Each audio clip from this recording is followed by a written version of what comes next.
அன்பே சிவம் மனமே குரு என்றுணர்த்திய குருவே போற்றி. சத்தும் சித்தும் எதுவென்று உணர்த்திய குருவே போற்றி.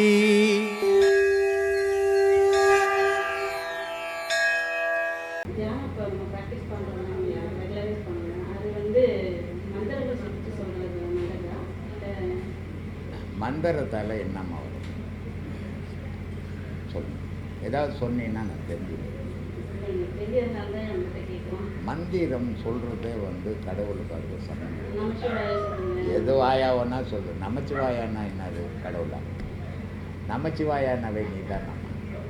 நான் அதான பல வீடியோக்களில் சொல்லிக்கிறேன். நமச்சிவாயானா நான் என்ன மண். ஆமாம், பஞ்சபூதங்கள் உலகத்தில் உண்டு. அதே பஞ்சபூதங்கள் தான் உனக்குள்ளும் உண்டு. அப்போது பூமின்னா மண், உன் உடலுன்னா மண், வயிறுன்னா தண்ணி, வெளியே மழை தண்ணி. அதே மாதிரி இதுன்னா காற்று, இதுன்னா நெருப்பு. 5 பஞ்சபூதங்களும் உனக்குள்ளது. நமச்சிவாயன்னா நான் மண், மான்னா தண்ணி, சீன்னா நெருப்பு, வீன்னா காற்று, யான்னா ஆகாயம். 5 பஞ்சபூதங்கள் உனக்குள்ளவே. நீ நமச்சிவாயன் உன்னை பற்றி தானே சொல்லிங்கிற, நீ கடவுளை பற்றியே சொல்லியே. அதனால் மந்திரம் சொல்கிறது, கோவிலில் சொல்கிறது, மதங்களில் சொல்கிறது, எல்லா மதத்துலேயும் மந்திரங்கள் உண்டு. ஆனால் இந்த மந்திரங்களால் கடவுளுக்கும் மந்திரத்துக்கும் சம்பந்தமே கிடையாது. கடவுள் மந்திரத்தில் உட்பட்டவன் கிடையாது. மந்திர தந்திரம்லாம் அப்பாற்பட்டு அதை கடந்து நின்றவன் தான் கடவுள். ஆனால் இந்த மந்திரங்கள் எதுக்காக சொல்லப்படுது, இந்த ஜபங்கள் எதுக்காக சொல்லப்படுதுன்னா தன்னுடைய மனம் நீக்கிறதுக்காக சொல்லப்படுறதை தவிர அதுக்கும் கடவுளுக்கும் சம்மந்தமே கிடையாது. இந்த மனம் நீக்கிறதுக்கு தான் நம்ம யோக பயிற்சி கொடுக்குறோம். அப்புறம் இதை செய்துக்குன்னு அந்த மந்திரம் சொன்னீங்கன்னா உன் மனம் நிற்கலன்னு தானே அர்த்தம். அதனால் இந்த பாடத்தை முழுக்க உங்களுடைய உயிரே நினச்சி செய்யும்போது தானாக மனம் அடையுது. அதனால தானே பட்டினத்தார் சொன்னார், அட்டாங்க யோகமும் ஆதாரம் மாறும் அவித்தை 5 விட்டேறி போன வெளிதனிலே வேப்பொன்று கண்டேன், வட்டாகி செம்மதில் பாலூர உண்டு எட்டாத பேரின்பம் என்ன விழுகியதுன்னு நான் சாப்பிட்டேன்னு சொன்னேன். அட்டாங்க யோகம் செய்கிறேன்பா, ஆதாரம் 6 செய்கிறேன், அவித்தை 5 செய்கிறேன். ஆனால் இதனால் என்ன பயன்? கடவுளை அடையலாமான்னா இதனால் கடவுளை அடையவே முடியாதுப்பா. அப்போ இதை கடவுளை அடைய முடியாது. இதெல்லாம் ஏன் செய்யணும்னா, கடவுளை அடையணுன்னா உன் மனம் நிற்கணும். மனம் நிற்கணுன்னா நீ இதெல்லாம் செய்தீங்கன்னா தான் மனம் நிற்கும். இது மனம் நின்ன பிறகு தான் கடவுளை பார்க்கும். அதனால் சொல்கிறாரு, இதெல்லாம் கடந்த பிறகு வட்டாகி செம்மதில் பாலூர், ஆஹா நான் சாப்பிட்லான்னு இருந்தப்பா, அது என்ன சாப்பிட்டுச்சுப்பான்றது. அதனால் மனம் நிற்கிறதுக்கு தான் மந்திரம், யோகம், ஜபம் எல்லாம் மனம் நிற்கிறதுக்கு தான். மனம் நின்னால் மட்டும்தான் கடவுள் தெரியும். அப்போ மனம் நின்னால் என்ன ஆகும்னா, மனம் நின்னால் பணமாக போயிடுவான் மனுஷன். ஆனால் அந்த மனமாகப்பட்டது ஆன்மாவோட போய் இணையும் போது மனுஷன் இருப்பான். கடவுள் தெரியும், உலகம் தெரியாது. உலகம் தெரியும் போது மனம் ஆன்மாவிலேருந்து பிரிஞ்சிடும். உலகம் தெரியாது, கடவுள் தெரியும். உலகம் தெரியும், கடவுள் தெரியாது. மனம் ஆன்மாவோட இணையும் போது கடவுள் தெரியும், உலகம் தெரியாது. இதை முக்கியமாக புரிஞ்சுக்கணும். எல்லாருக்கும் சேர்த்து தான் சொல்கிறேன்.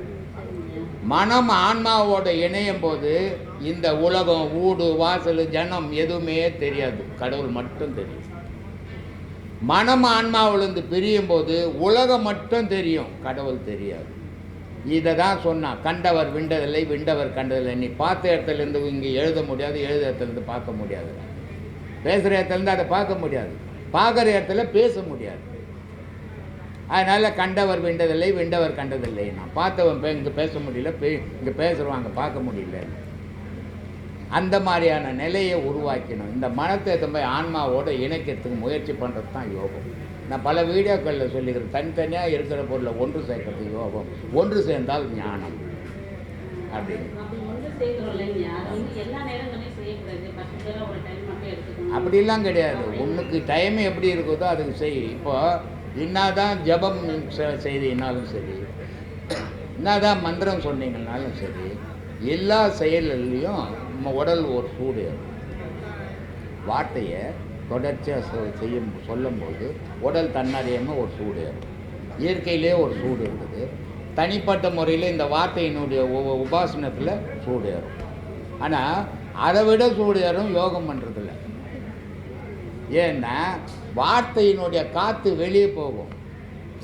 இப்போ கோயிலில் காலையிலேருந்து ராத்திரி வரைக்கும் ஐயர் மந்திரம் சொல்லிக்கிட்டு தான் இருக்கிறார்.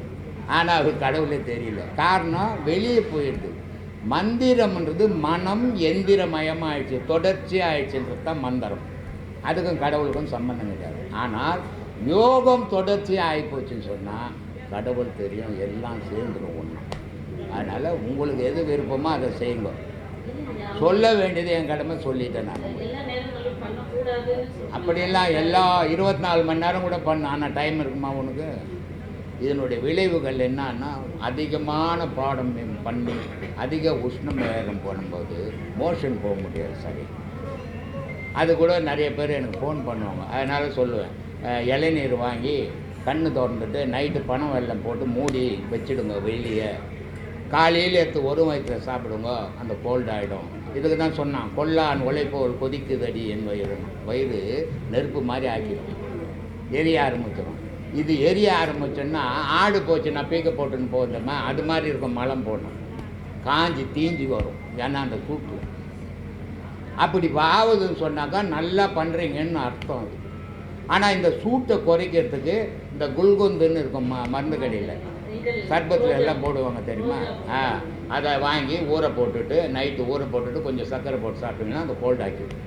இல்லை இளநீரை திறந்துட்டு அதில் பனை வெல்லத்தை கொட்டி மூடி வெளியே வச்சுட்டிங்கன்னா காலையில் எடுத்து சாப்பிட்டிங்கன்னா அதை சூட்டை குறைச்சிடும். ஆனால் வயிற்று சூட்டை குறைக்கும், உடல் சூடு குறையாது, இருக்கணும். அதனால் அந்த மாதிரி பழகணுமே தவிர நீங்கள் 24 மணி நேரம் இதை செய்ய முடியுமா? எல்லாம் வழி எடுத்துக்கோ.